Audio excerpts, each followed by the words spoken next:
Hey there, I'm Jason Odell, and UPS guy just showed up, and today in this box I've got my Nikon D500, and I want to unbox it with you guys today. Let's take a look and see what's in here. This is the newest DX format flagship body from Nikon. It's just coming out now, so if you have a pre-order in for one of these, you'll probably be getting it soon. If you haven't, expect to see them hitting the stores, the major retailers like B&H, in the next couple of weeks.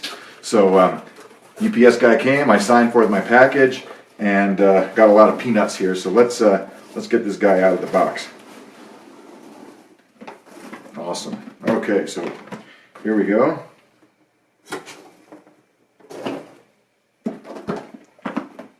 Nikon D500, right? I'm really excited about this camera because I like to have one DX body around for wildlife. It just is so much nicer when you're shooting small subjects like birds. The real frustration or challenge, if you will, that I've had is that since the D300S, Nikon really hasn't produced what you would consider to be a professional level fast shooting rate DX body. The D7000, 7100, 7200 are all excellent cameras, don't get me wrong, but the D500 really on paper is going to hopefully knock it out of the park for anybody who wants to be a wildlife, especially bird shooter, because you're going to get that 1.5x crop factor. That's going to be a telephoto lens multiplier, and you get 20 megapixels, and you can shoot this sucker at 10 frames per second. So let's check it out. First thing I'm going to do is I'm going to open up the box, and with these Nikon boxes lately, there's this little tray on top typically, and this has all of your instruction manuals and other information. So we've got the warranty card. What I like to do with these is just keep them in the box. I keep all the manuals in the box, and even though you can go through and read this, what is it, 400 page manual on the D500. What I really like to do is go online to Nikon's website, download the PDF version of the manual, and put it on your smartphone or tablet. So that way when you're traveling, if something weird comes up, you've got a copy of the manual right in your phone. So that's real nice. But in the meantime, I'm going to not lose any of this stuff. So I'm going to just stack the warranty card, the English, and then the Spanish manual. And we'll flip open this little part here. Okay, so here we got the box. There are a couple of things. Let's start with the accessories. A USB 3 cable. Here is the charger. And this is the standard MH25A charger. One of the things I really have been very thankful for Nikon for the last couple of years is that they have used the same battery and charger in almost all of their mid-range cameras, all the way up to the D810. You can use the same battery, which is this little guy. We'll find him here. This is the EL15 standard battery. It's going to work in just about all your cameras. So it comes with a protective cover. Lithium battery should be good for I don't know, 500, 600, 700 shots usually with a camera like this. So we got the battery, we got the charger, the obligatory Nikon D500 strap. Frankly, I use Optex straps on my cameras. I like to be able to unclip them, but you know, you got the strap here. A couple of other little accessories, some clips. These are little clips that you use to keep cable management in check. If you want to plug in a lot of stuff, if you're going to use your camera, say for video, you can use this for cable adapters to keep the cords from pulling out. And then the last little accessory is the all-important plug that goes into the back of the charger. So this plug goes in like this, and you can fold this down, whether or not you're using this in a wall or on a charger. You can just plug this into the wall, and it mounts nice flush on your wall so you can charge the battery. And of course, that's the first thing you're going to want to do when you get a camera like this is charge the battery up, because they typically don't come with more than about 30% charge. Alright, now the fun part. Let's get to the camera itself. Got some bubble wrap here.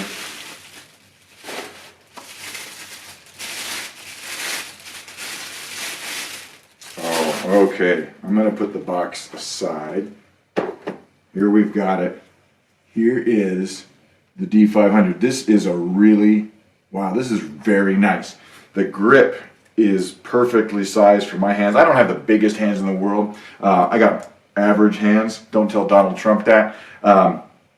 We've got the buttons on the top, the quality white balance. So this is your image quality, raw, JPEG, white balance, mode, metering mode.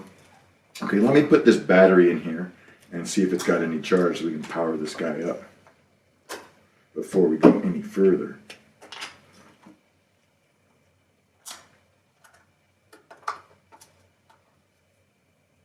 Okay, let's pop the battery in. Okay, it's pretty dead. So what I'm going to do is get another battery and I'll be right back.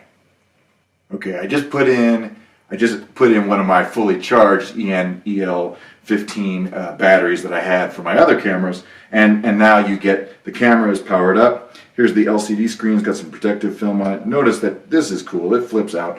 I love this feature on my D750 because if you're doing any kind of ground level macro shooting, nature shooting, this flip up LCD makes live view shooting wonderful. So I'm just going to go ahead and do some basic setup stuff here. Choose my language as English.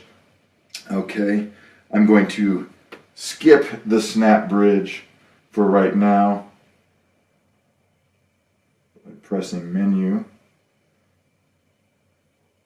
And let's see what else we get here. Okay, so when you get a new camera with any of these things, the first thing you want to do is set up your language, set up your time zone and date. So I'm going to go in here to the time zone and set my time zone. I'm in Colorado, so let's go over here to Denver time. All right, and then the date and time is 2016. Today is April 26th, so 4/26, and the time is approximately 10:27 a.m. So I'm going to just set this in. Now this is really important.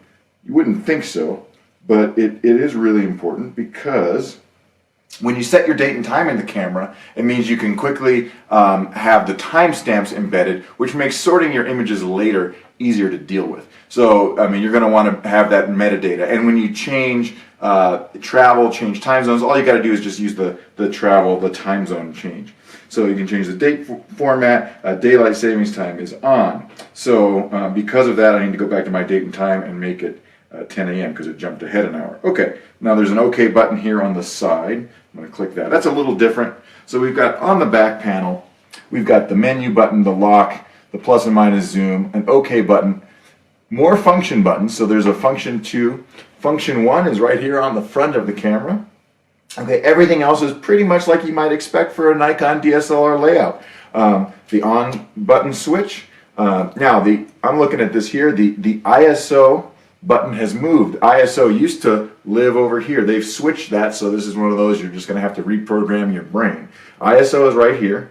Record video is right here. Your exposure compensation is where you would expect it to be. But now instead of having that mode to change between modes, this is to shoot exposure mode, so program, shutter, aperture, all those different modes. That button's on the left of the camera, so that's going to take a little bit of getting used to.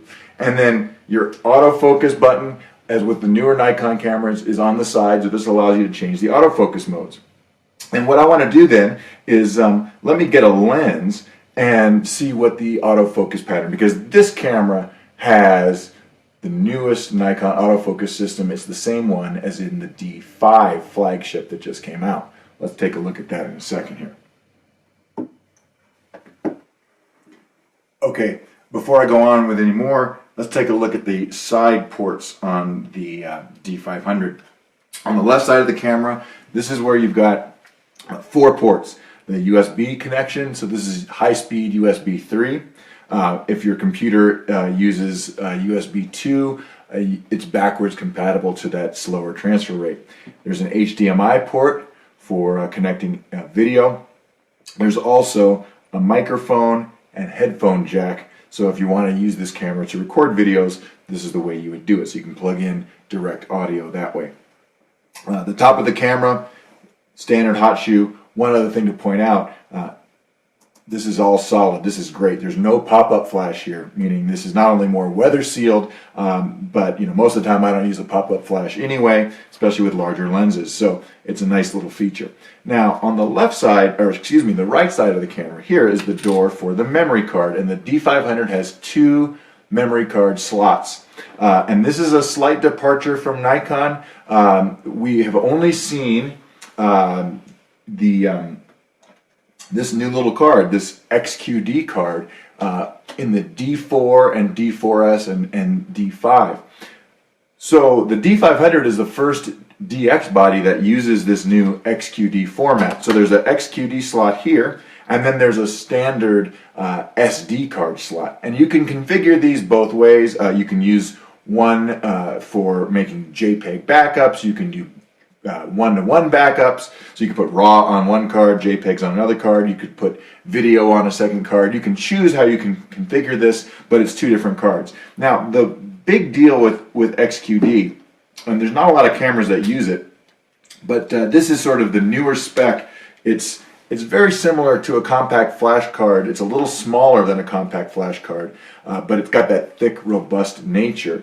The big deal with these XQD cards is that they're much faster. So this is a first generation XQD card. It has a write rate of 210 megabytes per second in theory.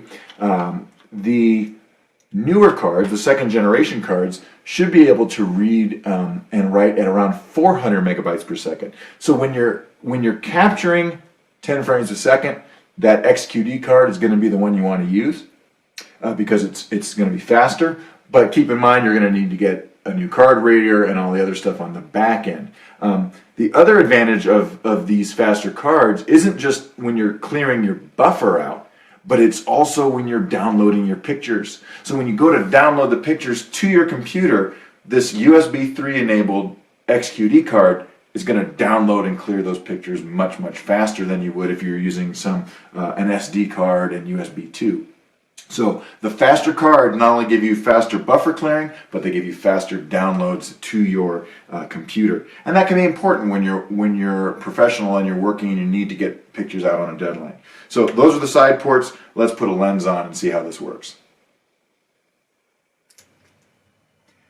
Okay, I've got my Nikon 20mm f1.8 lens. Figure that's a nice fast lens and it's going to work well with this camera. So let's just take off the body cap and put this lens on. Now you should always turn your camera off when you're putting lenses on according to Nikon. So let's do that.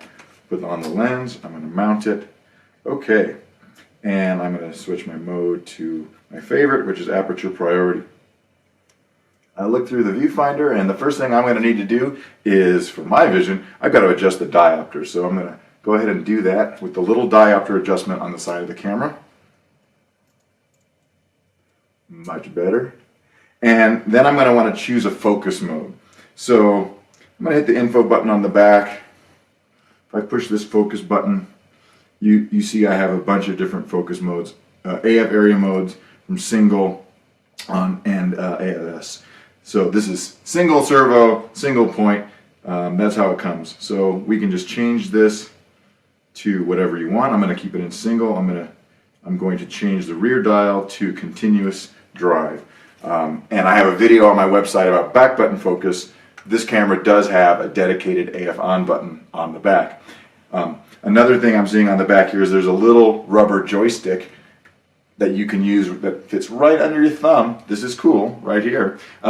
You can use that to move your focus points around instead of the main command pad here.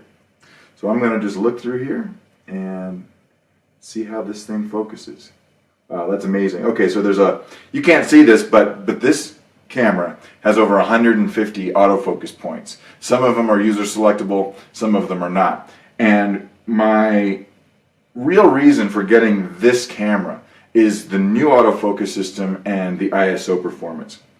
Because for a wildlife photographer, someone shooting birds, you want fast autofocus acquisition and you want decent low light performance. And by decent, I mean if you can shoot this camera, which is rated to ISO 50,000, a little over that. But if you can get clean images at between ISO 1600 and say 6400 or even 5000, somewhere in that range, you're going to be able to nail shots and get great quality in the middle of that ISO range without sacrificing noise and detail. And that's really important, because what that allows you to do is pair this camera with a lens that's not quite as fast. So instead of having maybe an f4 zoom, you could use something like the 200 to 500 f5.6. On older cameras, that one stop of light is going to cost you some ISO and it might add some noise. On a camera like this that has a much higher ISO rating, you should be able to get decent shots regardless. The other nice thing about this autofocus system is that it ought to work better with slightly slower lenses, because there's more autofocus points, there's more sensitivity. The autofocus sensitivity range goes down a lot lower, so you can use it in dimmer conditions. And for a wildlife photographer, nature photographers, that's really important. So I can't wait to try this camera out. Obviously, there's a lot of customization that I need to do to set it up. But in the meantime, what I can tell you right now is that this camera feels really good in my hand. It's about the right size. It feels like my D810, good, solid, deep grip. Thumb goes right over the back, so ergonomically it's what I would expect. I'm going to have to learn a little bit of buttons, reprogram my brain a little bit. Let's just see how this camera works, and let me see how that 10 frames per second really sounds, because that's really why we got this camera, right? So I'm going to put it into shutter priority mode, the nice fast shutter speed, and let's just see if we can rattle off a few frames. You can maybe hear this. There you go. That's really sweet. It just fired away at 10 frames a second. And if you're shooting birds or wildlife or action sports, anything over 8 frames per second is great. I'm really excited about 10 frames per second from Nikon with the D500. So I will put this camera through some more tests. So check out my blog at luminescentphoto.com, as well as my YouTube feed, and look for more stuff. In the meantime, if you want to pre-order one of these guys, just go and check it out. I've got a link on my website. Most of the major retailers don't have them in stock, but they will allow you to get a pre-order. So go and check it out. Again, luminescentphoto.com. This has been the Nikon D500 unboxing. I'm Jason Odell.